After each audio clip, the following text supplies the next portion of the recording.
Bible இருக்கிற சத்தியங்களை படிக்கிறது எத்தனை பேருக்கு சந்தோஷம்? ஆண்டவர் ஹல்லேலூயா. ஆண்டவரை பற்றி அறிந்து கொள்ள வேண்டும் என்று எத்தனை பேர் அதிகமாக வாஞ்சிக்கிறீர்கள்? ஹல்லேலூயா. ரொம்ப சந்தோஷம். நிச்சயமாகவே பரலோகத்தின் ஆண்டவர் உங்களை மிகவும் பெருக்கமாக ஆசீர்வதிப்பாராக.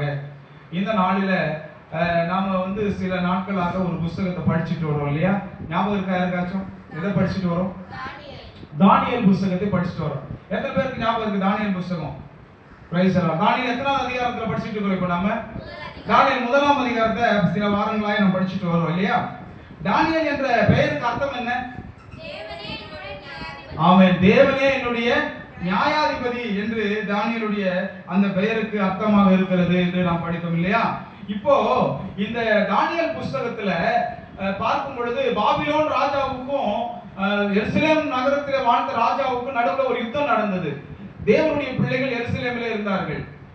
யாருக்கு வெற்றி கிடைச்சது? தானியேலுடைய தேசத்து மக்கள் எல்லாம் வாழ்ந்தாங்களே, தேவனுடைய பிள்ளைகள் எல்லாம் வாழ்ந்தாங்களே, அந்த நகரத்துக்கு வெற்றி கிடைச்சதா? அல்லது எதிரி நாடாகிய அந்நிய தேசத்தை வழிபட்டு வந்த அந்நிய தேசத்து ராஜாக்கள் எல்லாம் யுத்தம் பண்ணாங்களே, பாபிலோனின் ராஜா நேபுகாத்நேச்சார் வந்தாரு, யாருக்கு வெற்றி கிடைச்சது? அதுல பாபிலோன் ராஜாவாகிய. ஆமா. ஏன் தேவனுடைய பிள்ளைகள் தோற்று போனாங்க? எதுக்கு தோல்வி வந்துச்சு அவங்களுக்கு? ஆண்டவரை மறுதலிச்சிட்டாங்க. அவருடைய வார்த்தைகளுக்கு என்ன செய்யல? செவி சாய்க்கல. கர்த்தர் கொடுத்த ஆலோசனைகள் எல்லாம் நிராகரிச்சாங்க. சத்தியத்தை என்ன செஞ்சிட்டாங்க? அவங்க தள்ளிட்டாங்க. அதனால ஆண்டவர் என்ன செஞ்சிட்டாருன்னா எதிரிகள் கையில் என்ன செய்ய வேண்டியதா இருந்தது? ஒப்பு கொடுத்து அவர்களுக்கு சில பாடங்களை கற்றுக் கொடுக்க வேண்டியதா இருந்தது. இந்த ராஜா ஜெயிச்ச உடனே அந்த நாட்டில் இருந்த வாலிபர்கள் எல்லாம் பிடிச்சு எங்க கொண்டு போனாரு? அவருடைய நாட்டுக்கு கொண்டு போனார், பாபிலோன் தேசத்துக்கு கொண்டு போனார். இந்த பாபிலோன் தேசத்துக்கு போன பிற்பாடு இந்த ராஜா செஞ்ச ஒரு 3 காரியத்தை நம்ம படிச்சோமே, யாருன்னா ஞாபகம் இருக்கா? 3 காரியத்தை மாத்தினாரு. கல்வியை மாத்தினாரு, பிரைஸ் தி லார்ட். உணவை மாத்தினாரு, பிரைஸ் தி லார்ட். பெயர்களை மாத்தினாரு. இதெல்லாம் மாத்தினாரு. கல்வி மாறிச்சு, உணவு மாறிச்சு, பெயர் மாறிச்சு. இப்போ பேர் 3த்தையும் மாற்றும் பொழுது, கல்வியையும் உணவையும் பெயரையும் மாற்றும் பொழுது எதை ஆண்டவருடைய பிள்ளைகளா இருந்த அவங்க ஒத்துக்கல. உணவு மாற்றத்தை ஒத்துக்கல. இல்ல, உணவு மாற்றத்தை ஒத்துக்கல. அதுக்கு என்ன காரணம்? வசனத்துல இருந்து சொல்ல முடியுமா? அதுல ஏதோ ஒரு காரியம் இருந்ததுன்னு சொல்லி தானியேல் சொன்னாருன்னு சொல்லி படிக்கிறோமே. எங்க வசனம் வாசிக்க பார்க்கலாம். வசனம் சொல்லுங்க. தானியேல் 1ஆம் அதிகாரம் 8வது வசனம் வாசிங்க. தானியேல் ராஜாவின் போஜனத்தினாலும்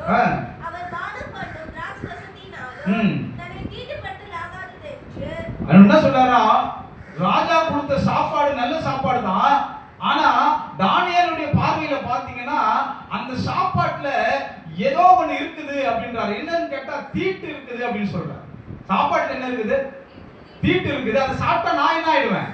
தீட்டு ஆயிடுவேன்றார். அப்படிதான் வசனம் சொல்லுது. 8 வாசிங்க மறுபடியும். தானியேல் ராஜாவின் போஜனத்தினாலும் அவர் வாழப்படும் திராட்சை ரசத்தினாலும் தன்னை தீட்டுப்படுத்தல் ஆகாது என்று தன் இருதயத்தில் தீர்மானம் பண்ணிக்கொண்டு தன்னை தீட்டுப்படுத்தாதபடி பிரதானியின் தலைவனிடத்தில் வேண்டிக் கொண்டான். அப்போ பெயரை மாற்றினாங்க, அமைதியா இருந்தாங்க. அவங்களுக்கு பாபிலோனிய கல்வியை கற்றுக் கொடுக்கிறேன்னு சொன்னாரு, கத்துக்கிறோம்னு சொன்னாங்க.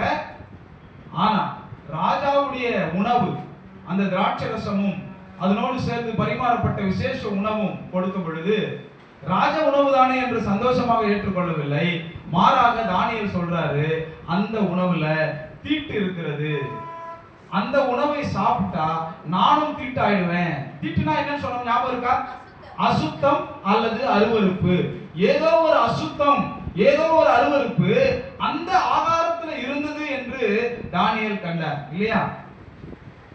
அப்ப அந்த அசுத்த உணவுகளை பற்றி, அருவருப்பான காரியங்களை குறித்து, எந்த உணவு அசுத்தம், எந்த உணவு சுத்தம், சுத்தமான உணவுக்கும் அசுத்தமான உணவுக்கும் என்ன வித்தியாசம் அப்படின்னு சொல்லி நம்ம படிச்சோம். எத்தனை பேருக்கு ஞாபகம் இருக்கு? ஞாபகம் இருக்கும் ஒரு ஆமீன் சொல்லுங்க பார்க்கலாம்.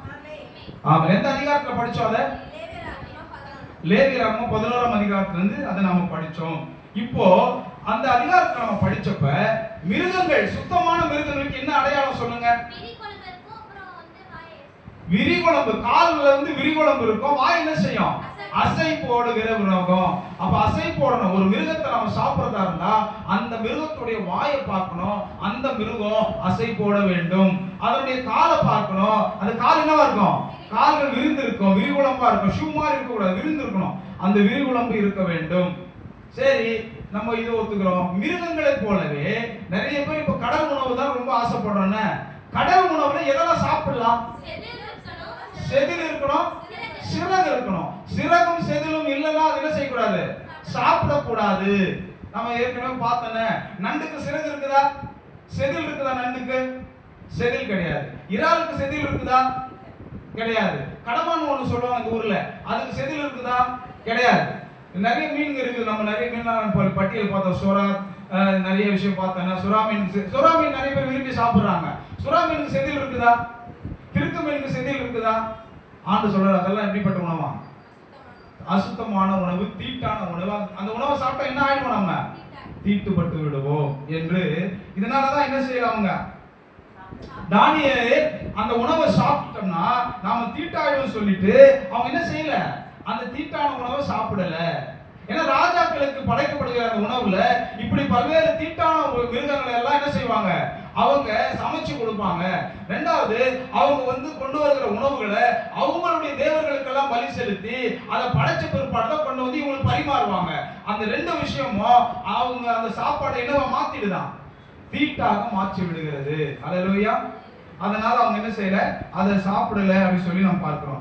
ஏன் ஆண்டவர் தீட்டான உணவை சாப்பிடக்கூடாதுன்னு சொன்னாரு? ஒரு வசனத்தை வாசிப்போம். லேவியராகமம் 11ஆம் அதிகாரம் 45ஆம் வசனத்தை டக்குன்னு வாசிக்க பார்க்கலாம். லேவியராகமம் 11:45. ஏன் தீட்டான உணவை சாப்பிட வேண்டாம் என்று ஆண்டவர் சொன்னார்? நான் உங்கள் தேவனாய் இருக்கும்படி உங்களை எகிப்து தேசத்திலிருந்து வரப்பண்ணின கர்த்தர், நான் பரிசுத்தர், ஆகையால் நீங்களும் பரிசுத்தராய் இருப்பீர்களாக. ஆண்டு சொன்னாரு, என் ஜனங்கள் எப்படி இருக்கணும்னா பரிசுத்தமா இருக்கணும். ஏன்னா நான் பரிசுத்தம் உள்ளவரு, என் ஜனங்களும் பரிசுத்தமா இருக்கார்கள். அல்லேலூயா. அப்போ பரிசுத்தமா இருக்க வேண்டும் என்று விரும்புகிற பிள்ளைகள், தேவனுடைய வார்த்தையை கேட்கிறவர்களாய் நீங்கள் இருந்தால் இனிமேல் தீட்டுள்ள ஆகாரத்தை என்ன செய்யக்கூடாது? எத்தனை பேர் சாப்பிடாம இருப்பீங்க? ஒரு ஆமென் சொல்லுங்க பார்க்கலாம். அல்லேலூயா. தீட்டான ஆகாரத்தை என்ன செய்யக்கூடாது? இனிமே ஆண்டவருடைய பிள்ளைகள் சாப்பிடக்கூடாது. அது நிறைய சுகாதார கேடுகள் இருக்கு. அதை பத்தி நான் இன்னைக்கு பேசவே இல்லை. ஒரே விஷயம், ஆண்டவர் வேண்டாம்னு சொல்லினாரு, நான் சாப்பிட மாட்டேன். ஆமென். அதுதான் விசுவாசம். நாம 1000 சயின்டிபிக்கல் ரிசர்ச் கண்டுபிடிக்கலாம், அறிவியல் கண்டுபிடிப்புகள்லாம் சொல்லி இதெல்லாம் கெடுதி இருக்கு இதெல்லாம் பேசலாம். ஆனா அதெல்லாம் விரும்பல. கர்த்தர் சொன்னார், சாப்பிட வேண்டாம்னு சொன்னாரு. அவர் சொன்னா நான் கேட்பேன்னு சொல்லுங்க. ஆமென் சொல்லுங்க பார்க்கலாம். அல்லேலூயா. சத்தமே காணுமே, சத்தமா சொல்லுங்க பார்க்கலாம். அல்லேலூயா. சரி, இப்போ என்ன நம்ம போன வாரம் நிறுத்தணும் அப்படின்னா, இதெல்லாம் பழைய ஏற்பாட்டு காலத்துல மோசே காலத்துல சொன்னார். ஆனா இப்போ நம்ம எந்த காலத்துல இருக்கிறோம்? புதிய ஏற்பாட்டின் காலத்துல இருக்கிறோம். இந்த காலத்திலயும் இது நடைமுறையில இருக்குதா? இதை செய்யணுமா, இதை செய்யக்கூடாதா அப்படின்றத என்ன செஞ்சோம்? கேள்வியா கேட்டு அடுத்த வாரம் பார்க்கலாம் நிறுத்தணும் இல்லையா? அது தொடர்ச்சியை நீங்க பார்க்க போறோம். ஜெபத்தோட நாம் பார்க்கலாம். கிருபை நிறைந்த தேவனே, வேதத்தில் உள்ள ஆழங்களை மறைபொருள்களை காணும்படி அப்பா எங்கள் மனக்கண்களை நீ திறந்தருளும் ஐயா. இந்த நாளில் படிக்க போகிற சத்தியங்கள் கேட்கிற பிள்ளைகளுக்கெல்லாம் பிரயோஜனம் உள்ளவர்களாக இருக்கத்தக்கதாக, அநேகருடைய மனதை தேவனிடத்தில் திருப்பக்கூடியவர்களாக இருக்கத்தக்கதாக, கேட்கிறவர்கள் ஆசீர்வாதத்தை பெற்றுக்கொள்ள, தேவ கிருபையால் நிரப்பப்பட, தேவ அன்பினால் தொடப்பட அப்பா நீங்க தொடர்ந்து பேசுங்கப்பா. மீட்பர் இயேசு நாமத்தில் ஜெபிக்கிறோம் பிதாவே, ஆமென். பாருங்க, இந்த காரியம் பழைய ஏற்பாட்டில் சொன்னாரு ஆண்டவரே. நாம் இப்போ புதிய ஏற்பாட்டு காலத்துல வந்திருக்கிறோம். இந்த காலத்துக்கு இது தேவையா இல்லையா என்பதை குறித்து நாம் பார்ப்பதற்கு ஒரு சில வசனங்களை நாம் வாசிக்கிறோம். அப்போஸ்தலர் நடவடிக்கைகளிலே நாம் வாசிக்கும் போது 15ஆம் அதிகாரம் 19ஆம் வசனத்தை 20ஆம் வசனத்தையும் வாசிக்கிறேன். ஆதலால் புறஜாதிகளில் தேவனிடத்தில் திரும்புகிறவர்களை கலங்க பண்ணலாகாதென்றும், விக்கிரகங்களுக்கு படைத்த அசுசியானவைகளுக்கும் வேசித்தனத்திற்கும் நெருக்குண்டு செத்ததற்கும் இரத்தத்திற்கும் விலகி இருக்கும்படி அவர்களுக்கு நான் எழுத வேண்டும் என்றும் நான் தீர்மானிக்கிறேன். இங்கே நாம் பார்க்கின்ற பொழுது அப்போஸ்தலர் நடவடிக்கைகள் 15ஆம் அதிகாரத்தில் பார்க்கும்போது அங்கே ஒரு திருச்சபை, அந்தியோகியாவிலே ஒரு திருச்சபை, அங்கே ஒரு குழப்பம் ஏற்பட்டது. அந்த குழப்பத்திற்கு தீர்வு காணத்தக்கதாக அப்போஸ்தலர்கள் கூடி முடிவெடுத்து புறஜாதிகளில் இருந்து ரட்சிக்கப்படுகின்ற பிள்ளைகள் புதிய ஏற்பாட்டு காலத்துல நடந்து கொள்ள வேண்டிய முறைமையை அவர்களுக்கு எழுதி அனுப்புகின்ற பொழுது இந்த வார்த்தைகளை எழுதுகிறார்கள். பழைய ஏற்பாட்டு காலத்துல ஆண்டவர் சொன்னாரு, மாம்சத்தை அதன் உயிராகிய ரத்தத்தோட புசிக்க வேண்டாம் என்று சொன்னார். இது பழைய ஏற்பாட்டு காலத்துல. ஆனால் இங்க புதிய ஏற்பாட்டு காலத்துல அப்போஸ்தலர்கள் எழுதுறாங்க, எதற்கு விலகி இருக்க வேண்டும் என்று சொல்லும் பொழுது இங்க உணவு விஷயத்துல 2 விஷயம் சொல்றாங்க. விக்கிரகங்களுக்கு படைக்கப்பட்டவைகளுக்கும் நெருப்புண்டு செத்ததற்கும் ரத்தத்திற்கும் விலகி இருக்க சொல்றாங்க. நான் பொதுவா விக்கிரகங்களுக்கு படைக்கப்பட்டதை சாப்பிடுறது இல்லை. நெருப்புண்டு செத்ததுன்னா என்ன? கழுத்து நெருக்கப்பட்டு ரத்தம் வெளியேறாம நமக்கு என்ன, இப்ப கொஞ்சம் பேர் அந்த ரத்தம் போயிடுச்சுன்னா என்ன போயிடும், அதுல டேஸ்ட் போயிடும் சொல்லிட்டு ரத்தமே வெளியே போகாம ஒரு மிருகத்தை கொல்ற டெக்னிக்லாம் இப்ப கண்டுபிடிச்சிருக்காங்க. அந்த மாதிரி ரத்தத்தை சிந்தாம அப்படி சாப்பிட்டா அவ்வளவு டேஸ்டா இருக்குன்னு சொல்லிட்டு ரத்தத்தோட சமைச்சு சாப்பிடுறாங்க. ஆண்டு சொல்றது, ஒரு மிருகத்தை நீ சாப்பிடணும்னா அதனை கொல்லும் போது அதனுடைய ரத்தம் முழுவதையும் சிந்தி விட வேண்டும். அதனை கழுவி சுத்தப்படுத்தி ரத்தமே கொஞ்சம் கூட இல்லாம தான் சாப்பிடணும். அது மீனானாலும் சரி, அது கறி மாம்சமானாலும் சரி, எதுவானாலும் ரத்தம் துளியளவு கூட என்ன செய்யக்கூடாது, நம்ம சமைக்கிற சமைப்பில இருக்கக்கூடாது. ஆனா நம்ம ரத்தம் போயிடுச்சுன்னா டேஸ்ட் போயிடும் சொல்லிட்டு நம்ம என்ன செய்யறது இல்ல, அப்படி கழுவி எடுக்கிறது இல்ல, அப்படி மெலேசா கழுவி அலசி என்ன செய்யறோம். ஆனா கடவுள் சொல்றாரு, நெருப்புண்டு சத்தத்தை சாப்பிடக்கூடாது, நாம கழுவி சுத்தப்படுத்தி ரத்தம் முழுவதையும் நீக்கிட்டு தான் சாப்பிடணும். ரத்தத்துக்கு விலகி இருங்கள். ரத்த பொரியல் நம்மால் ரொம்ப விரும்பி சாப்பிடுவாங்க. ஆண்டு சொல்ற, ரத்தத்தை என்ன செய்யக்கூடாது, சாப்பிடக்கூடாது. எப்ப? புதிய ஏற்பாட்டுல பழைய ஏற்பாட்டுலயா? இது புதிய ஏற்பாட்டு காலத்துல கர்த்தர் சொல்லுகிறார், ரத்த பொரியலும் ரத்தத்தையும் நெருப்புண்டு செத்ததையும் என்ன செய்யக்கூடாது, சாப்பிடக்கூடாது. சரி, அதுக்கப்புறமா நம்ம அப்போஸ்தலர் நடவடிக்கைகளில் வாசிக்கும் பொழுது 10ஆம் அதிகாரத்துல ஒரு காரியத்தை நம்ம பார்க்கிறோம்.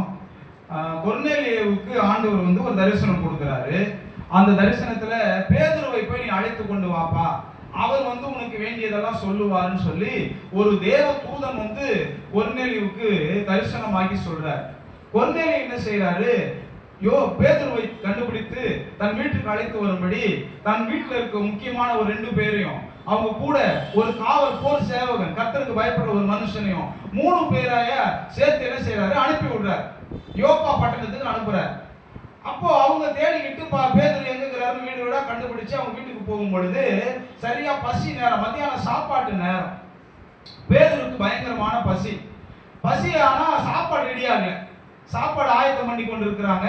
இப்போ பேதுரு என்ன செய்யறாருன்னா, சரி சும்மா இருக்கிற நேரம் நம்ம என்ன செய்வோம், நம்ம சும்மா இருக்கிற நேரம் என்ன செய்வோம், கொஞ்சம் டிவியை பார்ப்போம், கொஞ்சம் பொழுதுபோக்குவோம், வீண் கதை பேசுவோம், கொஞ்சம் நாடகத்தை பார்ப்போம், கொஞ்சம் சீரியலை பார்ப்போம், கொஞ்சம் சினிமாவை பார்ப்போம்னு போவோம். ஆனா பேதுரு என்ன செஞ்சாரு, அந்த காலத்துல அதெல்லாம் இல்ல, ஆனாலும் மற்ற உலக காரியங்கள் அவர் ஈடுபட்டு இருக்கலாம், மாறாக அவர் ஜெபிப்பதற்கு போனார். அங்க ஜெபிக்க போகும் பொழுது அவருக்கு அங்க ஒரு தரிசனம் வருகிறது.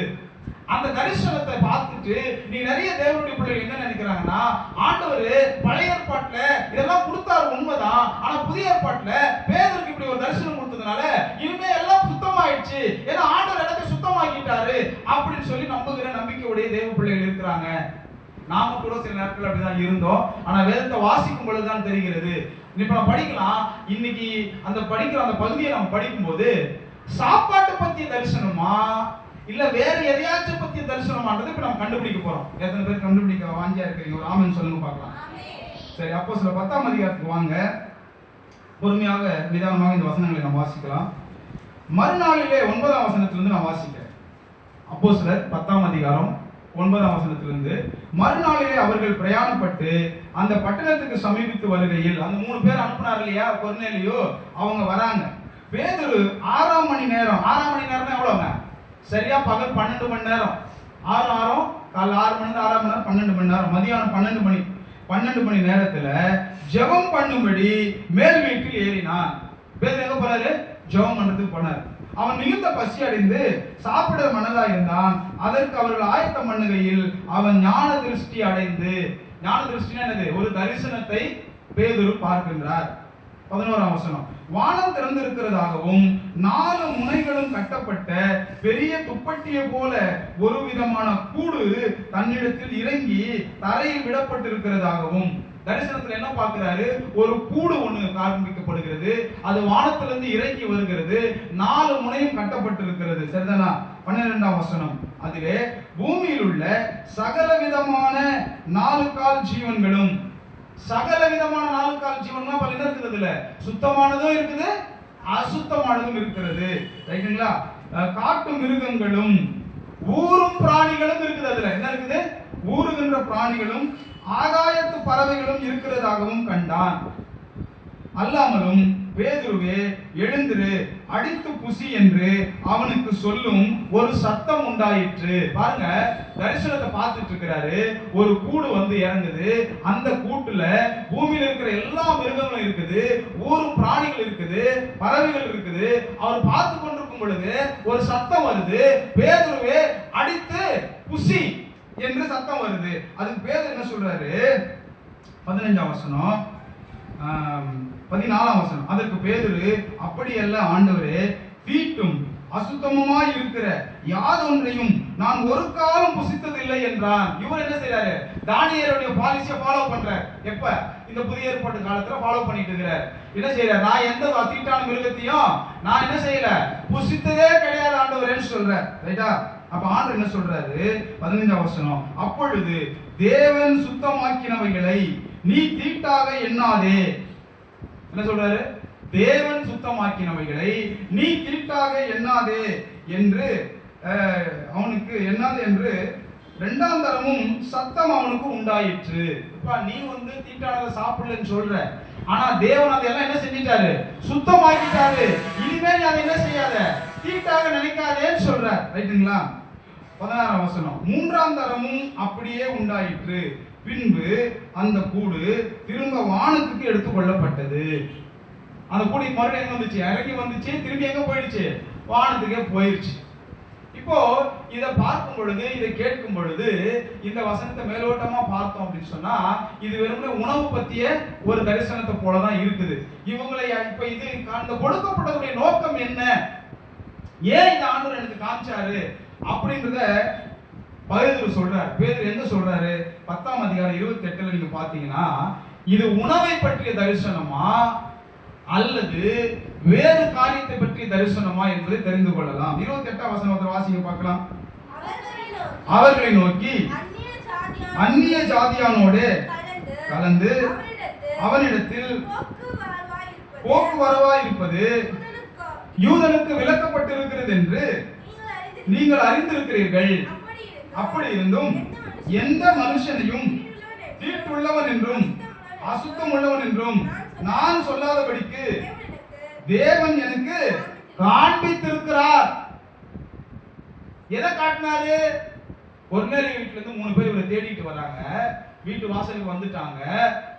இவருக்குள்ள ஒரு பெரிய குழப்பம். என்ன குழப்பம்னா, யூதர்கள் புறஜாதிகள் வீட்டுக்கு போக மாட்டாங்க, புறஜாதிகள் கையில தண்ணி வாங்கி குடிக்க மாட்டாங்க, புறஜாதிகள் வீட்டுக்குள் நுழைவதும் அவங்க வீட்டுல பேசுவதும் தண்ணீர் குடிப்பதும் அவங்க விலக்கி இருந்தாங்க. அப்படி இருக்கிறவங்க சாப்பிடுவாங்களா? கண்டிப்பா சாப்பிடவும் மாட்டாங்க. அப்ப புறஜாதிகளை அவங்க என்ன நினைச்சிருந்தாங்க? மற்றவர்களை, யூதர்களை தவிர மற்ற அனைவரையும் தீட்டானவர்களாக, சுத்தம் இல்லாதவர்களாக நினைத்திருந்தார்கள். இப்ப ஆண்டவர் என்ன காட்டுறாரு அப்படின்னா, அப்படி நினைக்காதப்பா, நான் வந்து இப்போ அவங்கள உங்ககிட்ட அனுப்புறேன், நீ வந்து அவங்க கிட்ட போய் நீ சில விஷயங்களை பேசணும். நீ இப்படி யோசிச்சுட்டு இருந்தீங்கன்னா இது சரி வராது அப்படின்றதான் ஆண்டவர் அங்க காண்பித்தார். எங்க வாசிக்கிறோம் நம்ம? 16 வரைக்கும் வாசனம் இல்லையா? 17ஆம் வசனம் பாருங்க. அப்போஸ்தலர் 10:17. அப்பொழுது பேதுரு தான் கண்ட தரிசனத்தை குறித்து தனக்குள்ளே சந்தேகப்படுகையில், தரிசனத்தை பார்த்துட்டாரு, என்னன்னு புரியல, ஒரு சந்தேகம் அவருடைய மனசுல இருக்குது. இதோ கொர்நேலியுவினால் அனுப்பப்பட்ட மனுஷர்கள் சீமோனுடைய வீட்டை விசாரித்துக் கொண்டு வாசல் படியிலே வந்து நின்று. எங்க வந்துட்டாங்க? தேடினாங்க. தரிசனத்தை அவர் பார்த்து முடிக்கிறாரு, வீட்டு வாசலுக்கே வந்து நின்னுட்டாங்க. ரைட்டா? பேதுரு என்று மறுபேர் கொண்ட சீமோன் இங்கே தங்கி இருக்கிறாரா என்று கேட்டார்கள். பேதுரு அந்த தரிசனத்தை குறித்து சிந்தனை பண்ணி கொண்டிருக்கையில், பேதுரு இன்னும் என்ன செய்யல? சந்தேகத்தோடையும் சிந்தனையோட இருக்கிறார். இப்போ ஆவியானவர் சொல்றாரு, ஆவியானவர் இதோ 3 மனுஷர்களை மனுஷர் உன்னை தேடுகிறார்கள். எத்தனை பேர் தேடுறாங்க? 3 பேர் தேடுறாங்க. நீ எழுந்து இறங்கி ஒன்றுக்கும் சந்தேகப்படாமல் அவர்களுடனே கூட போ, நானே அவர்களை அனுப்பினேன் என்று அவனுக்கு சொன்னார். என்ன நடக்குது பாத்தீங்களா? இப்போ பேதுரு புறஜாதியா, புறஜாதி நாடு, புறஜாதி மக்கள் வீட்டுக்கெல்லாம் போற வழக்கம் கிடையாது. இவர் யூதன். ஆனா இப்போ யூதனாகிய இவரு புறஜாதி வீட்டுக்கு போய் பிரசங்கம் பண்ணணும் ஆண்டவரை பத்தி. இவர் எப்படி போவாரு? அதுக்காக ஆண்டவர் ஒரு தரிசனத்தை காட்டுறாரு.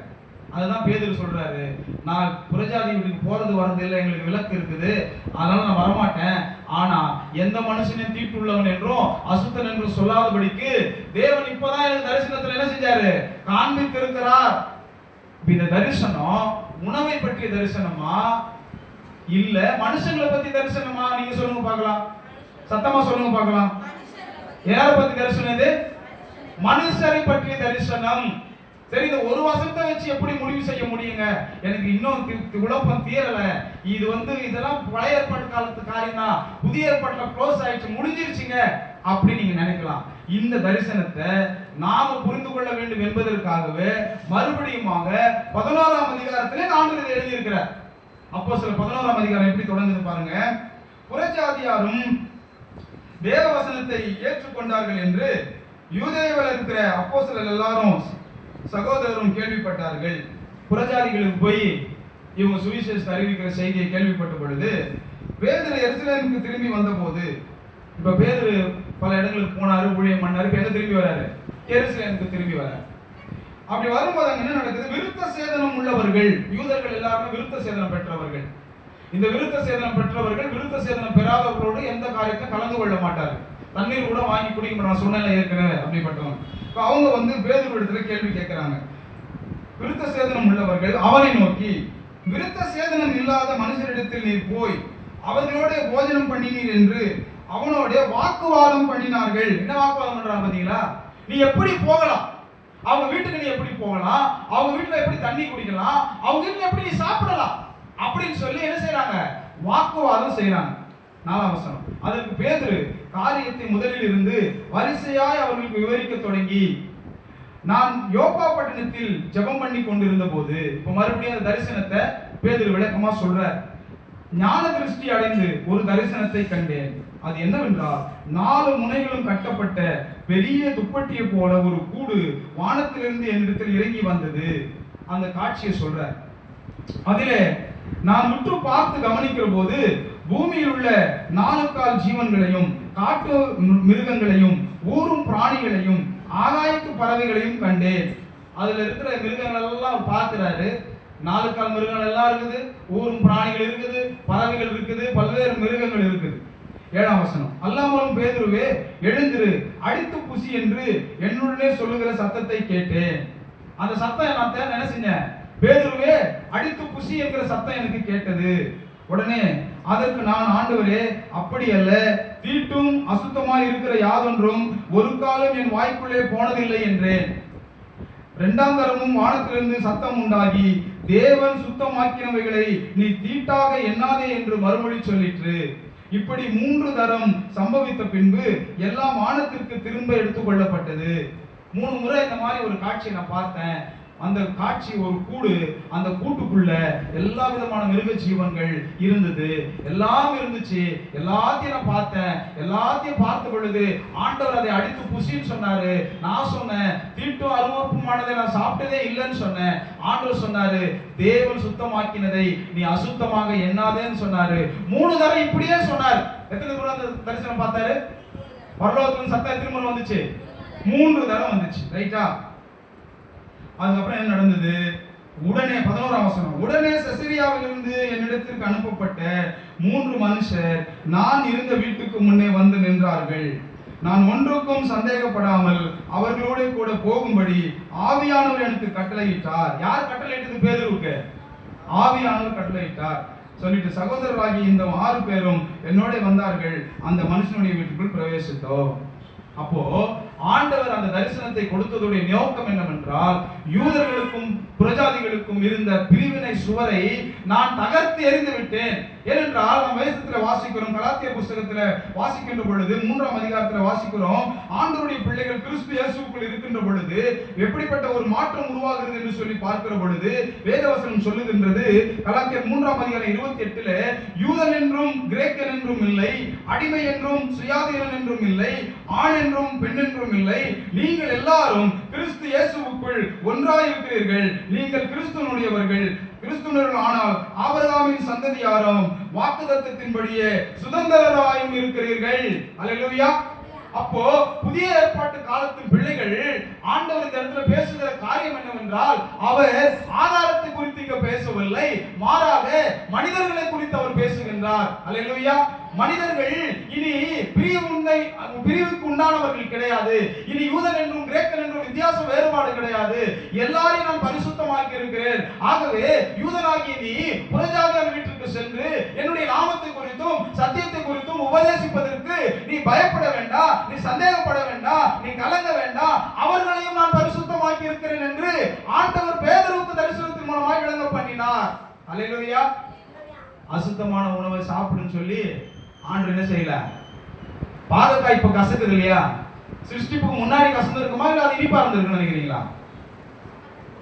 அப்போ அது கசப்பா தான் இருந்திருக்கும்.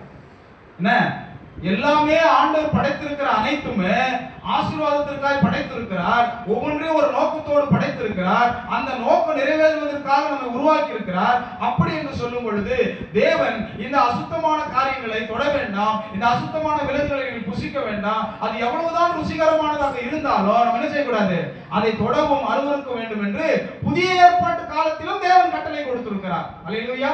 இது வெறுமனே பழைய ஏற்பாட்டு காலத்திற்கு மாத்திரம் உரியதல்ல. இதை தெளிவுபடுத்துவதற்காக தான் ஆண்டவர் இந்த தரிசனத்தை பேதுருவுக்கு கொடுத்தார். பேதுருவுடைய இந்த தரிசனத்தை பார்க்கிற, இதை வாசிக்கிற தேவ பிள்ளைகள் வெறுமனே அந்த முதல் பகுதி மட்டும் படிச்சுட்டு பேதுருவை அடித்து பூசி தேவன் சுத்தமாக்கினதை நீ அசுத்தம் என்று தீட்டு என்று எண்ணாதே என்று சொல்லிவிட்டு அதையோடு முடித்துக் கொள்கிறார்கள். ஆனால் அந்த தரிசனம் எதற்கு கொடுக்கப்பட்டது, ஏன் பேதுருவோடு அந்த தரிசனம் பேசப்பட்டது என்பதை ஆவியானவர் சொல்லுகிற காரியத்தை அது குறித்து யாரும் பேசுறது இல்லை. இப்ப நம்ம படிச்சோம் 10ஆம் அதிகாரம் 28லயும் அப்போஸ்தலர் 11:1-12 வரைக்கும் படிச்சோம். இந்த தரிசனம் ஆகாரத்தை பற்றிய தரிசனம் அல்ல, எந்த ஒரு மனுஷனையும் தீட்டாக எண்ணாதே என்று சொல்லுகிற தரிசனம். அல்லேலூயா.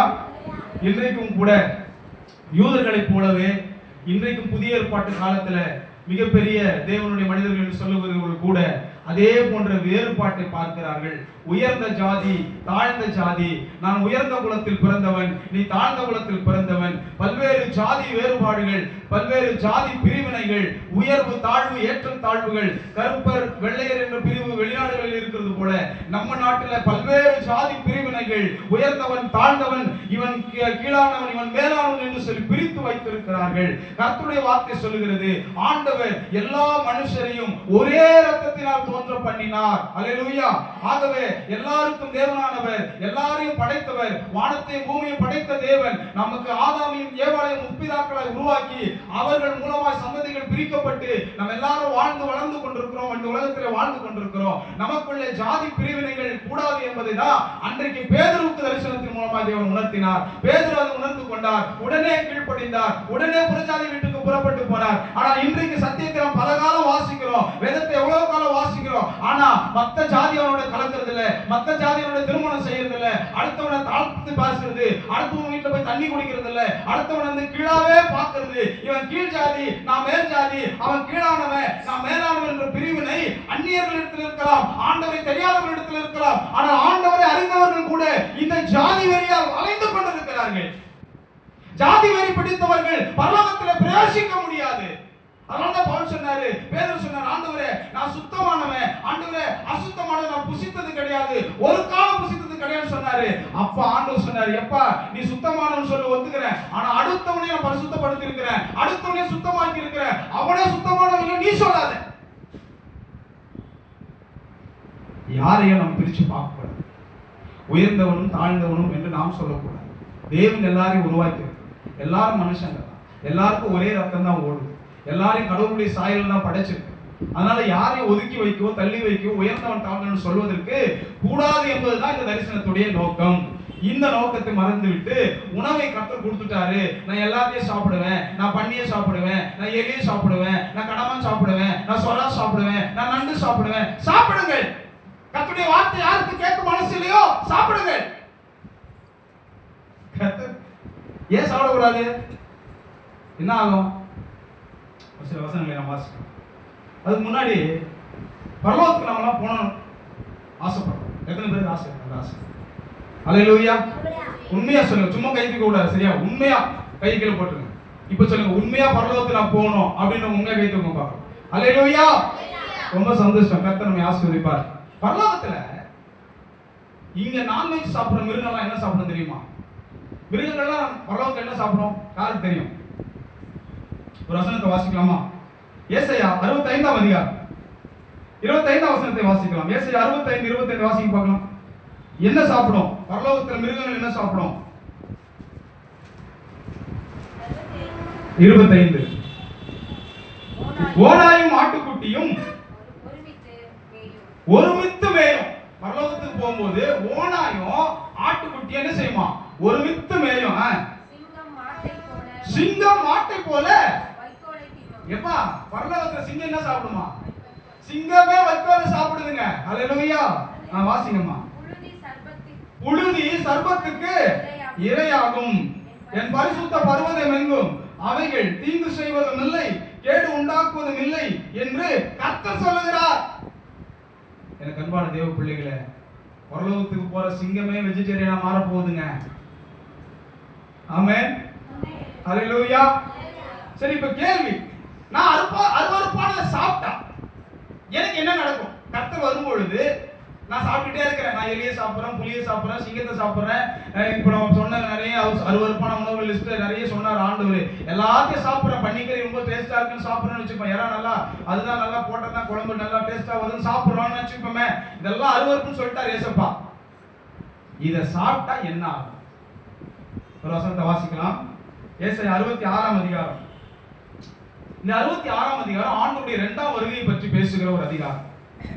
பைபிள்ல எப்படி 66 புத்தகம் இருக்குதோ அது போல ஏசாயாவுல 66 அதிகாரம்.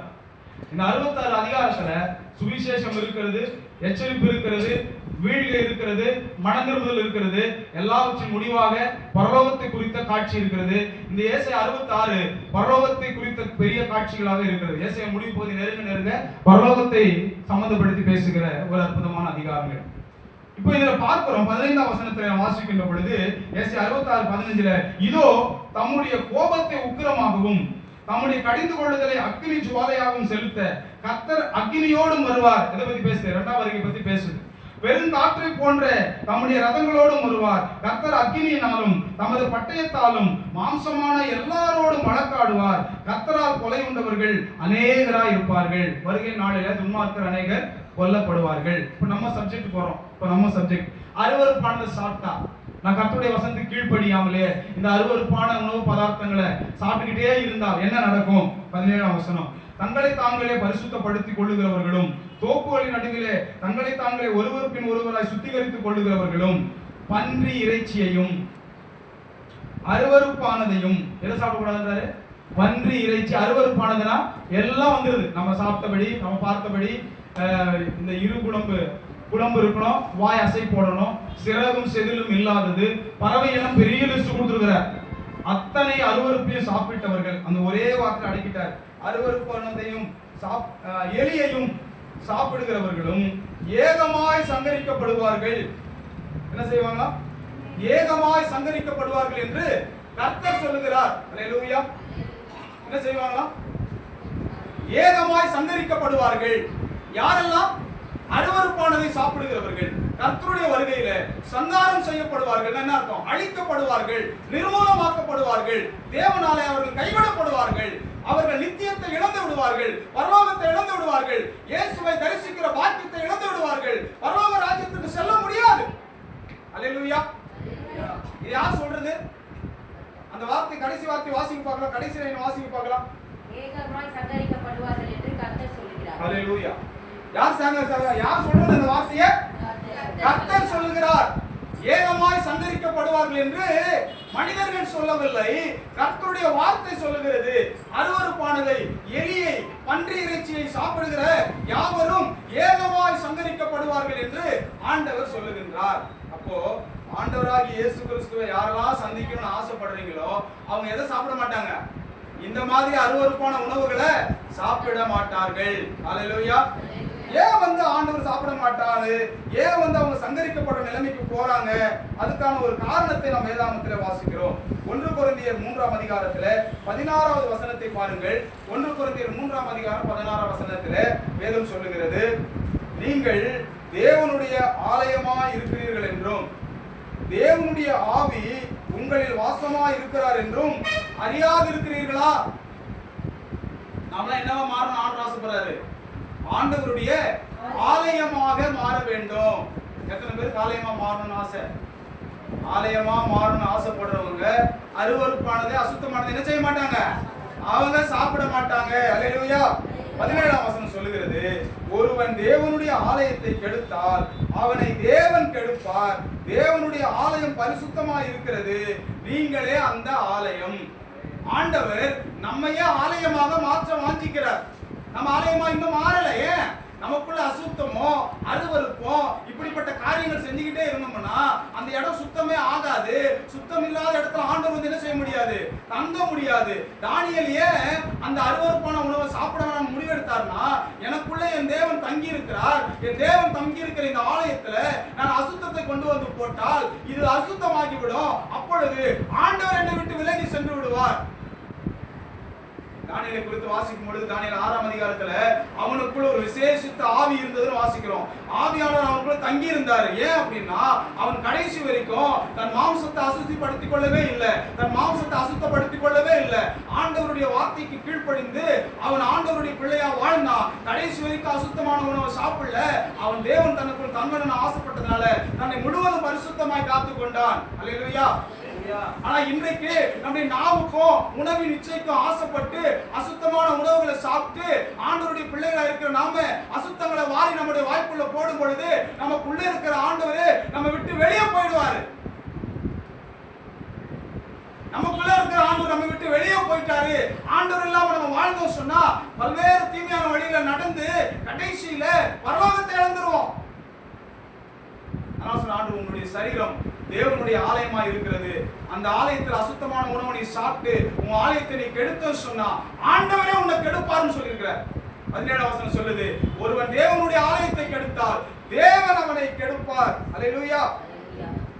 இதே காரியத்தை 1 கொரிந்தியர் 6ஆம் அதிகாரத்திலே வாசிக்கிறோம். 1 கொரிந்தியர் 6:19 நாம் வாசிக்கும் பொழுது, உங்கள் சரீரமானது நீங்கள் தேவனாலே பெற்றும் உங்களை தங்கியும் இருக்கிற பரிசுத்த ஆவியினுடைய ஆலயமா இருக்கிறது என்றும் நீங்கள் உங்களுடையவர்கள் அல்லவென்றும் அறியீர்களா? அசுத்தமான உணவு சாப்பிடுறதும், அசுத்தமான வார்த்தைகளை பேசுறதும், அவலட்சணமான வார்த்தைகளை பேசுறதும், கீழ்த்தரமான வார்த்தைகளை பேசுறதும், கெட்ட வார்த்தைகளை அள்ளி அடுக்கிறதும், இப்படிப்பட்டவர்கள் தேவனுடைய ராஜ்யத்தை சுதந்திரிக்க முடியாத காரணம் என்னன்னா, அவர்கள் தங்கள் ஆலயத்தை தீட்டுப்படுத்துறதுனால அந்த ஆலயத்தில் இருக்கிற தேவன் அவர்களை விட்டு வெளியிலே சென்று விடுகிறார். நான் வேணா ஜெபிக்கலாம், நான் வேணா பெரிய பக்திமான் மாதிரி காட்டிக்கலாம். ஆனா என் வாழ்க்கையில கெட்ட வார்த்தையும் என் வாழ்க்கையில கெட்ட சாப்பாடு இருந்துச்சுன்னா, கெட்ட வார்த்தை பேசுறது ஒண்ணுதான், கெட்ட சாப்பாட்டை சாப்பிடுறது ஒண்ணுதான். ரெண்டுத்தையும் வெளிக்கணும் வெளியில. நீ கெட்ட வார்த்தை பேசினே இருந்தா ஆண்டவர் உனக்குள்ள இருப்பாரா? நீ அசுத்த வார்த்தையில பேசிட்டு இருந்தா ஆண்டவர் உனக்குள்ள இருப்பாரா? நீ அசுத்தத்தை வாரி வாரி உள்ள போட்டுட்டு இருந்தா ஆண்டவர் உனக்குள்ள இருப்பாரா? நீ உணவுக்காக உன் நாக்கை கட்டுப்படுத்து, உணவுக்காக சுவைக்காக உன் நாவுக்கு அடிமையாகி சாப்பிடுற, உன் நாவை கட்டுப்படுத்த முடியாம வாய்க்கு வந்தபடி பேசுற, 2 பேரும் பரலோகத்துக்குள்ள போக முடியாது. எபேசியர் 4:28 வாசிக்கிறோம், கெட்ட வார்த்தை ஒன்றும் உன் வாயிலிருந்து புறப்பட வேண்டாம், பக்தி விருத்திக்கு ஏதுவான வார்த்தை உண்டானால் அதையே கேட்பவர்களுக்கு பிரயோஜனம் உண்டாக பேசும் சொன்னார் ஆண்டவர். அந்த வார்த்தை எப்படி இருக்கு யோசிப்பார், என்னையும் சேர்த்துதான். நானும் கூட கெட்ட வார்த்தை பேசிக்கொண்டு கெட்டதை சாப்பிட்டு இருந்தேன்னா எனக்குள்ள இருந்த தேவன் சென்று விடுவார். ஆகவே கூடுமான வரைக்கும் நம்ம என்ன செய்யக்கூடாது? தேவனுடைய ஆவியை பெற்றவர்களாகவே வாழணும். ஒருவேளை நம்ம இது வரைக்கும் அசுத்தத்தை சாப்பிட்டு இருந்தோம்னா இன்றைக்கு ஒரு தீர்மானம் செய்யுங்கள், ஆண்டவர் எனக்குள்ள வரணும் அப்படின்னா அசுத்தமான உணவுகளை சாப்பிட வேண்டாம் என்ற ஒரு தீர்மானத்தை நம்ம எடுக்க வேண்டும். அல்லேலூயா. அப்பொழுது கர்த்தர் மகிமைப்படுவார். சரி, இந்த தானியேல் 1ஆம் அதிகாரத்தை நம்ம என்ன செஞ்சிருக்கிறோம்? படிச்சிருக்கிறோம். இதிலிருந்து நம்ம கத்துக்க வேண்டிய முக்கியமான சில பாடங்கள். ஏதாச்சும் பாடம் கத்துக்கிட்டீங்களா? கிட்டத்தட்ட 4 வாரம் படிச்சிருக்கோம். தானியேல் அதிகாரம் முதல் அதிகாரத்துல 4 வாரங்கள் தொடர்ந்து படிச்சிருக்கோம். ஏதாச்சும் கத்துக்கிட்டீங்களா? நம்ம கையில உயர்த்த முடியுமா? அல்லேலூயா. ஒரு சில காரியங்களை நினைவுபடுத்தி கடந்து செல்ல வாஞ்சிக்கிறேன். இந்த அதிகாரத்தை நாம் தொடங்கும் பொழுது ஆண்டவருடைய பிள்ளைகளுக்கு துன்பம் மிகுந்த ஒரு அனுபவமாக, அவமானகரமான ஒரு அனுபவமாக, கைவிடப்பட்ட நிலையில அடிமைகளாக, மற்ற தேசத்தாரிடத்திலே தோல்வியுற்றவர்களாக இந்த அதிகாரம் தொடங்குகிறது. ஆகவே ஆண்டவருடைய பிள்ளைகளுக்கு பல்வேறு விதமான துன்பங்கள் வந்த நிலையில் தான் இந்த அதிகாரம் தொடங்குகிறது. இது நமக்கு எதை காண்பிக்கிறது என்றால், நம்முடைய வாழ்க்கையிலும் கூட அநேக துன்பங்கள் வரும், துயரங்கள் வரும், பாடுகள் வரும், அவமானங்கள் வரும், கேலி கிண்டல் செய்வார்கள். நம்மளை கைவிடப்பட்ட நிலையில ஒருவேளை ஆண்டவரே கூட என்னை கைவிட்டு விட்டாரோ என்று எண்ணக்கூடிய அளவிற்கு போராட்டங்கள் நம்முடைய வாழ்க்கையில கூட வரலாம். ஆனால் இந்த அதிகாரத்தை நாம் வாசித்து முடிக்கும் பொழுது, இந்த முதலாம் அதிகாரம் ஆண்டவருடைய பிள்ளைகள் வெற்றி களிப்போடு வெற்றி சிறக்கிறார்கள், 10 மடங்கு சமர்த்தர்களாய் மாறுகிறார்கள். அவர்களுடைய முகம் கலை உள்ளதாய், அவருடைய சரீரம் ஆரோக்கியமும் புஷ்டி உள்ளதாய் மாறுகிறது. எல்லாரையும் பார்க்கிலும் உயர்ந்தவர்களாய், எல்லாரையும் பார்க்கிலும் சிறந்தவர்களாக தேவனுடைய பிள்ளைகள் அங்கே மாற்றப்பட்டார்கள் என்று அந்த அதிகாரம் நிறைவு செய்கிறது. ஆகவே எனக்கு அன்பானவர்களே, முதல் பாடம் நான் படிக்கிற பாடம், வாழ்க்கையில துன்பம் வரலாம், தோல்வி வரலாம், போராட்டம் வரலாம், நெருக்கம் வரலாம், கண்ணீர் வரலாம், கவலை வரலாம். ஆனால் நாம் கர்த்தருக்கு உண்மையாக வாழ வேண்டும் என்று தீர்மானம் செய்து அந்த சூழ்நிலையிலும் அவருக்கு உண்மையா வாழ்ந்தோம் சொன்னா நம்முடைய வாழ்க்கை முடிவு சமாதானமாக இருக்கும், மிக மகிழ்ச்சி நிறைந்ததாக இருக்கும், அற்பமான ஆரம்பமாக இருக்கலாம், ஆனால் முடிவு சம்பூரணமாக இருக்கும். எத்தனை பேர் விசுவாசிக்கிறோம்? ஆமென் சொல்ல முடியுமா? அல்லேலூயா. தோல்வியை அவர் வெற்றியாக மாற்றுவார், உங்களுடைய அவமானத்தை அவர் களிப்பாக மாற்றுவார், உங்களுடைய வேதனைகளை பாடுகளை அவர் ஆசீர்வாதம் நிறைந்ததாய் மாற்ற வல்லவராக இருக்கிறார். ஆமென். இரண்டாவதாக நாம் பார்க்கின்ற பொழுது, இந்த தேவனுடைய பிள்ளைகள் வெற்றி பெற்றார்களே, அவர்கள் வெற்றி பெற்றதற்கு காரணம் என்ன என்று சொல்லி இந்த அதிகாரம் நமக்கு கற்றுக் கொடுக்கின்றது. அவர்கள் வெற்றி பெற்றதற்கு காரணம் என்னவென்றால், அவர்கள் ஆண்டவர் கொடுத்த அந்த கட்டளைகளை, ஆண்டவர் கொடுத்த அந்த ஆலோசனைகளை, ஆண்டவர் கொடுத்த சத்திய உபதேசங்களை கொஞ்சம் கூட விட்டு நாங்கள் விலகவே மாட்டோம் சொல்லி உறுதியாக நின்றார்கள். அல்லேலூயா. அவங்க என்ன செய்யக்கூடாது? சத்தியத்தை விட்டு நான் விலகி போக மாட்டேன், வார்த்தையை விட்டு நான் விலகி போக மாட்டேன் என்ற ஒரு காரியத்துல மிக உறுதியாக நின்றார்கள். அதற்காக நிறைய போராட்டங்கள். அங்கே அசுத்தமான உணவு கொடுக்கப்பட்ட பொழுது, என் ஆண்டவர் இதை அசுத்தமான உணவை சாப்பிடக்கூடாது, அது என் உடலுக்குள் போனால் என்னுடைய உள்ளம் மாத்திரமல்ல, என்னுடைய உடலும் உள்ளமும் அசிங்கப்பட்டு விடும், அருவருப்பாகிவிடும், கர்த்தர் என்னை விட்டு சென்று விடுவார், அதற்காக என் ஜீவனை இழக்க கூட பரவாயில்லைன்னு சொல்லிட்டு அவங்க இருதயத்துல தீர்மானம் பண்ணி அந்த அதிகாரி கிட்ட போய் பேசினாங்க. முதல்ல போய் மேல் அஸ்பைனாஸ் என்கிற ஒரு அதிகாரி கிட்ட பேசினாங்க. அவர் தான் உயர் அதிகாரி. அவர்கிட்ட பேசினாங்க. அவர் சொல்லிட்டாரு, ஐயோ ராஜா என் தலையை சீவிடுவார் பண்ணிட்டாரு. அவங்க சோர்ந்து போகவில்லை. அடுத்த அவங்களுக்கு நியமிக்கப்பட்ட 2ஆம் தரத்தில் இருக்கக்கூடிய அதிகாரி அஸ்பைனாஸ் என்கிற இடத்துல போய் பேசுறாங்க. அவன் சொல்றான், நீங்க இது செய்யறது கஷ்டம் தான் இப்படின்னு யோசிக்கும் போது ஆண்டவர் அவங்க உள்ளத்துல பேசுறாரு, எங்களுக்கு ஒரு சான்ஸ் கொடுங்க, ஒரு 10 நாள் எங்களுக்கு கொடுங்க, 10 நாள் எங்களுக்கு சாதா சாப்பாடை கொடுங்க, மரக்கறி கொடுங்க, காய்கறி பதார்த்தங்களை கொடுங்க, பாருங்க எங்களையும் ராஜபோஜனத்தை சாப்பிடுற மற்றவங்களையும் பாருங்க, அதுக்கப்புறம் நீங்க என்ன செய்யுங்கன்னு சொன்னாங்க. சொல்லிட்டு போய் அவங்க என்ன செஞ்சிருப்பாங்க நீங்க நினைக்கிறீங்க? என்ன செஞ்சிருப்பாங்கன்றத 1ஆம் அதிகாரம் சொல்லல, ஆனா 2ஆம் அதிகாரம் சொல்லுது. 2ஆம் அதிகாரத்துல பாபிலோனின் ஞானிகளை கொலை செய்யும்படியான கட்டளை வெளிப்பட்ட பொழுது தானியேல் அங்கே அதிகாரியிடத்துல பேசிவிட்டு ராஜாவிடத்துல போய் தவணை கேட்கிறான். தவணை கேட்டுவிட்டு அவன் செய்கிற காரியத்தை நாம் வாசிக்கிறோம். தானியேல் 2ஆம் அதிகாரத்துல இந்த காரியத்தை நாம் வாசிக்கலாம். தானியேல் 2ஆம் அதிகாரம் 16, 17 வசனங்களை நாம் வாசிக்கின்ற பொழுது அங்கே அவன் செய்த காரியம் என்ன என்பதை நாம் பார்க்கும் பொழுது, முதல் அதிகாரத்திலும் அவர்கள் என்ன செய்திருப்பார்கள் என்பதை நாம் புரிந்து கொள்வதற்கு ஏதுவாக இந்த வசனம் எழுதப்பட்டிருக்கிறது. தானியேல் 2, 16, 17 தானியேல் ராஜாவினிடத்தில் போய் சொப்பனத்தின் அர்த்தத்தை ராஜாவுக்கு காண்பிக்கும்படி தனக்கு தவணை கொடுக்க விண்ணப்பம் பண்ணினான். 17ஆம் வசனம், பின்பு தானியேல் தன் வீட்டுக்கு போய் தானும் தன் தோழரும் பாபிலோனின் மற்ற ஞானிகளோடு அழியாதபடிக்கு இந்த மறைபொருள்களை குறித்து பரலோகத்தின் தேவனை நோக்கி இரக்கம் கேட்கிறதற்காக அவர்கள் வீட்டிலே சென்று தன் நண்பர்களுக்கு அதை அறிவித்து பரலோகத்தின் தேவனை நோக்கி இரக்கம் கேட்க அவர்கள் முழங்காலிலே நின்று கண்ணீரோடு கதறி அழுது செபித்தார்கள். அல்லேலூயா. தேவனுடைய நாமம் மகிமைப்பட வேண்டும், பரலோகத்தின் ஆண்டுடைய நமக்கும் உள்ள நாமத்தை மகிமைப்படுத்த வேண்டும். அதற்காக அவர்கள் ஜெபித்தது போலவே இந்த 1ஆம் அதிகாரத்திலேயும் அந்த 10 நாட்கள் தவணை கேட்ட பிற்பாடு அவர்கள் நிச்சயமாக தங்கள் வீட்டுக்கு சென்று, ஆண்டவரே இந்த 10 நாட்களிலே எங்க வாழ்க்கையில் ஒரு அதிசயத்தை நீர் செய்ய வேண்டும், ஒரு அற்புதத்தை நீர் காண்பிக்க வேண்டும். ஆண்டவரே உம்மை கனப்படுத்துகிறவர்கள் உம்மை கனப்படுத்தாதவர்கள் இருவருக்கும் உள்ள வித்தியாசத்தை நீர் காண்பிக்க வேண்டும் ஆண்டவரே என்று சொல்லி அவர்கள் கதறி அழுது ஜெபித்திருப்பார்கள். எத்தனை பேர் விசுவாசிக்கிறீர்கள்? அல்லேலூயா. அவர்கள் ஜெபித்த ஜெபம் அந்த வாழ்க்கையில அவர்கள் பாதை கடந்து சென்ற பாதையில அவர்கள் ஆண்டவருடைய இரக்கத்திற்காக, அவருடைய கிருபைக்காக, அவருடைய இரக்கத்துக்காக, ஆண்டவரே உம்முடைய சத்தியத்தின்படி வாழ வேண்டும் ஆண்டவரே, எதற்கு நீர் எங்களுக்கு உதவி செய்ய வேண்டும் ஆண்டவரே என்று அவர்கள் கதறி ஜெபித்ததினால் கர்த்தர் அவர்களுக்கு வெற்றியை கொடுத்தார். 10 நாட்கள் கழித்து அவர்கள் சோதிக்கப்பட்ட பொழுது ராஜ போஜனத்தில் புசித்தவர்களை பார்க்கிலும் இவர்கள் முகங்கள் களை உள்ளதாய், இவர்கள் சரீரம் புஷ்டி உள்ளதாய் காணப்பட்டது. அல்லேலூயா. அதுக்கப்புறம் அவங்க கிட்ட வரவே இல்லைங்க. அதுக்கப்புறம் வரவே இல்லை. நமக்கு சோதனைகள் வரும்போது விழுந்துடக்கூடாதுங்க, வரும்போது நிற்கணும். அல்லேலூயா. நிற்க நம்மளால முடியாது, கர்த்தருடைய பலத்தை கேட்டு நிற்கணும். ஜெபிக்கிற பிள்ளைகளாய் நாம் மாற வேண்டும். நாம் எவ்வளவு நேரம் ஜெபிக்கிறோம் யோசிச்சு பாருங்க. ஆண்டவருடைய பிள்ளைகள் சத்தியத்தில் நிற்பதற்காக, சத்தியத்தின்படி வாழ்வதற்காக வேத வசனத்தை விட்டு விலகி சென்று விடக் கூடாது.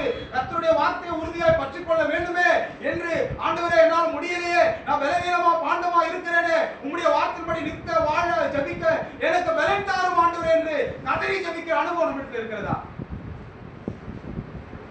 சத்தியத்துக்காக ஜெபிக்கிறோமா? சத்தியத்தின்படி வாழணும் எத்தனை பேர் ஜெபிக்கிறோம்? தானியேல் 1ஆம் அதிகாரம் கற்றுக் கொடுக்கிற பாடம், சத்தியத்தின்படி வாழ்வதற்காக ஜெபித்தார்கள். சத்தியத்தின்படி வாழ்வதற்கான பலத்தை கர்த்தர் கொடுத்தார். சத்தியத்தின்படி வாழ்ந்து அவர்கள் ஜெயித்தார்கள். அல்லேலூயா. வெறுமனே உலக காரியத்தை ஜெயிக்கலங்க, வெறுமனே உலக ஞானத்தை பற்றி வாங்க பேசல. ஆண்டவருடைய பிள்ளைகள் சத்தியத்திற்காக நின்றார்கள், சத்தியத்தின்படி வாழ்வதற்காக ஜெபித்தார்கள். கர்த்தர் அவர்களுக்கு ஜெயத்தை கொடுத்தார். இந்த கடைசி காலத்துல வாழ்கிற பிள்ளைகள் எத்தனை பேர் சத்தியத்துக்காக வாழ வேண்டும் என்ற வைராக்கியத்தோடு வாழ்ந்து கொண்டிருக்கிறீர்கள்? அவர்களுக்காக தான் தானியேல் எழுதி இருக்கிறார். இந்த புத்தகம் எழுதப்பட்டிருக்கிறது. ஒருவேளை நீங்க பலவீனமா இருக்கிறீங்களா? கர்த்தர் இன்றைக்கு உங்களை அழைக்கிறார். மகனே மகளே, என் மகன் தானியேலை பார், அவன் ஜெபித்தான், அவனுக்கு நான் உதவி செய்தேன். நீ சத்தியத்தில் நடக்க வாஞ்சியா இருக்கிறாயா? என்னிடத்துல உதவிக்காய் வா, நான் உனக்கு உதவி செய்கிறேன், உன்னை நான் ஜெயிக்க வைக்கிறேன் என்று கர்த்தர் அழைக்கிறார். அல்லேலூயா. எத்தனை பேர் வாழ்வதற்கு ஆசையா இருக்கிறீர்கள்? ஆண்டவரே ஜெபிக்க வேண்டும். நமக்கு போராட்டங்கள் வரும்போதெல்லாம், நமக்கு துன்பங்கள் வரும்பொழுதெல்லாம், நமக்கு வேதனைகள் வரும்பொழுதெல்லாம் நாம் ஜெபிக்க வேண்டும். காலையிலும் மாலையிலும் ஜெபிக்க வேண்டும், இரவு பகலிலே ஜெபிக்க வேண்டும், நேரம் கிடைக்கும் பொழுதெல்லாம் ஜெபிக்க வேண்டும். இடைவிடாமல் ஜெபிக்கிற ஜெப வீரர்களாய் நாம் மாற வேண்டும் என்று கர்த்தர் வாஞ்சிக்கிறார்.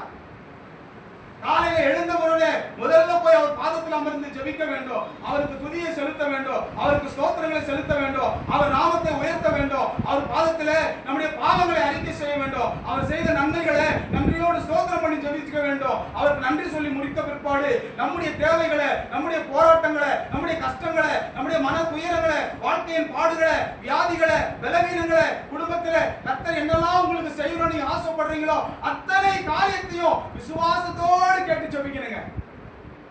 நம்ம ஏன் நிறைய பேர் ஜெபிக்கிறது இல்லைன்னா, ஆண்டவர் ஜெபத்தை கேட்பாரோ கேட்க மாட்டாரோ, செய்வாரோ செய்ய மாட்டாரோ, இப்படிப்பட்ட எண்ணமுடையவர்கள் தான் ஜெபிப்பதில்லை. அவர் செய்வார், அவர் தருவார், அவர் நடத்துவார், அவர் எல்லாம் தருவார் என்ற நம்பிக்கை, அவரின் தாய் போல, அவரின் தகப்பன் போல, அவரின் வாழ்க்கையில் எல்லாமா இருக்கிறார் என்று நம்புகிற பிள்ளைகள் விசுவாசத்தோடு சென்று தானியேல் ஜெபித்தான், அவருடைய நண்பர்கள் ஜெபித்தார்கள். அவர்களைப் போல நாம் இந்த நாட்களிலே நம்முடைய குடும்பத்தின் தேவைகளுக்காக, நம்முடைய பிள்ளைகளின் தேவைகளுக்காக, நம்முடைய வாழ்க்கையின் தேவைகளுக்காக, நம் கண்ணீரை மாற்ற, நம் வியாதியை மாற்ற, நம் பலவீனங்களை மாற்ற, எல்லாவற்றையும் மாற்ற அவரை நோக்கி நாம் ஜெபிக்க வேண்டும். இது எல்லாத்துக்கும் மேலா ஒரு காரியம் இருக்கணுங்க. அவர்கள் சத்தியத்திற்காக ஜெபித்தார்கள், சத்தியத்தின்படி வாழ வேண்டும் என்பதற்காக ஜெபித்தார்கள். வெறுமனே உலகத்துக்காகவும், உலக ஆசைக்காகவும், உலக பொருளுக்காகவும், உலக பணத்துக்காகவும், உலக மேன்மைக்காக மட்டும் ஜெபிச்சீங்கன்னா உங்க ஜெபத்தை கர்த்தர் கேட்க மாட்டார். கர்த்தர் ஆமென் சொல்லுங்க. அத்தமா சொல்லுங்க. ஆமென். உலகத்துக்காக மட்டும் ஜெபிச்சீங்கன்னா உங்க ஜெபம் கேட்கப்படாது. சத்தியத்துக்காக ஜெபிக்கணும், சத்தியத்தின்படி வாழ வேண்டும் என்று ஜெபிக்கணும். ஏனென்றால் ஆண்டவர் சொன்னார், முதலாவது தேவனுடைய ராஜ்யத்தையும் அவருடைய நீதியையும் தேடுங்கள், அப்பொழுது நீ கேட்கிற எல்லாத்தையும் கர்த்தர் கூட கொடுப்பார். எத்தனை பேர் விசுவாசிக்கிறீங்க? ஆமென். நீ ஆண்டவரை தேடு, அவர் சத்தியத்தை தேடு, அவர் வசனத்தை தேடு, அவர் வார்த்தையை தேடு, அவர் விருப்பம்படி வாழ உன் இதயத்தை ஒப்பு கொடுத்து அவரை நீ தேடினால் அவர் எல்லாவற்றையும் கொடுப்பார். தானியேல் 1ஆம் அதிகாரம் கற்றுக் கொடுக்கிற பாடம் அதுதான் ஜெபிக்க வேண்டும், துதிக்க வேண்டும், ஸ்தோத்திரிக்க வேண்டும். எந்த நெருக்கம் வந்தாலும், என்ன அவமானம் வந்தாலும், என்ன பாடு வந்தாலும் கர்த்தர் ஜெயமாய் மாற்றி உன் முகத்தை பிரகாசிக்க செய்வார். ஆனால் நீயும் நானும் செய்ய வேண்டிய ஒரு காரியம் இருக்கிறது.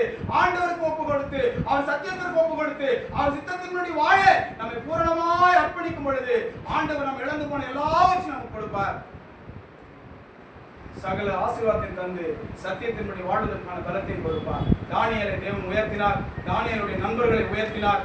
அவர்கள் ஒரு தேசத்திலிருந்து அடிமைகளாய் கொண்டு வரப்பட்டார்கள். ஆனால் அந்நிய தேசத்துல அவர்களை ராஜாக்களுடைய அரண்மனையிலிருந்து சேவிக்கக்கூடிய அளவுக்கு சகலவித கல்வியும் ஞானத்தையும் அறிவையும் பலத்தையும் வல்லமையும் கொடுத்து எல்லா ஞானிகளை பார்க்கிலும் இந்த பிள்ளைகளை மிகச்சிறந்த ஞானவான்களை உருவாக்கி ஆசீர்வதித்தார். 2 காரணம் தாங்க. 1, அவங்க ஜெபிச்சாங்க.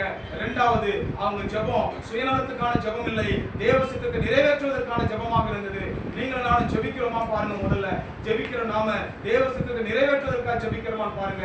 இந்த 2 காரியம் உங்க வாழ்க்கையில இருந்துச்சு சொன்னா உங்க வாழ்க்கை கர்த்தர் ஜெயமாய் மாற்றுவார். நாம் ஜெபிப்போம். கிருபையும் இரக்கமும் நல்ல தேவனே, அருமையான இந்த நாளில கூட அப்பா உம்முடைய வார்த்தைகளை நாங்கள் வாசித்தோம், உம்முடைய சத்தியத்தை நாங்கள் வாசித்தோம். தானியேல் புத்தகத்திலே 1ஆம் அதிகாரத்தை நாங்கள் வாசித்தோம். ஆண்டவரே, இதோ தோல்விகள், இதோ ஏமாற்றங்கள், இதோ நெருக்கங்கள், இதோ பாடுகள் இருந்த பொழுதிலும் தேவனுடைய பிள்ளைகள் ஆண்டவரே எல்லாவற்றையும் சகித்துக் கொண்டு உம்முடைய நாமத்திற்கு விசுவாசத்தோடு ஜெபித்து காத்திருந்தார்கள். கர்த்தர் அவர்களை உயர்த்தினீர், கர்த்தர் அவர்களை ஆசீர்வதித்து, கர்த்தர் அவர்களை கண்ணீரை மாற்றினது போல இதோ இந்த நாளிலும் கூட ஆண்டவரே நாங்களும் எங்களை தாழ்த்துகிறோம். எங்களை உம்முடைய சமூகத்திலே வெறுமையாக்குகிறோம். உம்முடைய பாதத்தில் எங்களை ஒப்புவிக்கிறோம். எங்களையும் ஆண்டவரே நீர் ஆசீர்வதியும். எங்களையும் ஆண்டவரே உம் கிருபையால் நிரப்பும். எங்களையும் உம்முடைய சத்தியத்திற்கும் உம்முடைய வசனத்திற்கும் உம்முடைய வார்த்தைக்கும் அஞ்சி நடுங்குகிற பிள்ளைகளாய் மாற்றும். ஆண்டவரே சிறுமைப்பட்டு ஆவியில் நொறுங்குண்டு என் வசனத்துக்கு நடுங்குகிறவனையே நோக்கி பார்ப்பேன் என்று சொன்னீர் ஐயா. ஆண்டவரே, முதலாவது தேவனுடைய ராஜ்யத்தையும் அவருடைய நீதியும் தேடுங்கள் என்று சொன்னீரப்பா. உம்முடைய வசனத்துக்கு நடுங்கி உம்முடைய ராஜ்யத்தை நீதியும் தேடி உமக்கு பிரியமானதை செய்ய எங்களை பலப்படுத்தி எல்லா நன்மைகளையும் சுதந்திரித்துக் கொள்ள இந்த நாளில் வந்திருக்கும் பிள்ளைகள் எல்லா நன்மையும் சுதந்திரித்துக் கொள்ள இந்த பிள்ளைகளை ஆசீர்வதித்து உயர்த்த வேண்டும் என்று அன்பின் ஆண்டவரும் அருமை இரட்சகருமான இயேசு கிறிஸ்துவின் மாறாத அன்பின் திருநாமத்தில் ஜெபிக்கிறோம். ஜெபம் கேளும் எங்கள் நல்ல பிதாவே. ஆமென். ஆமென். அல்லேலூயா.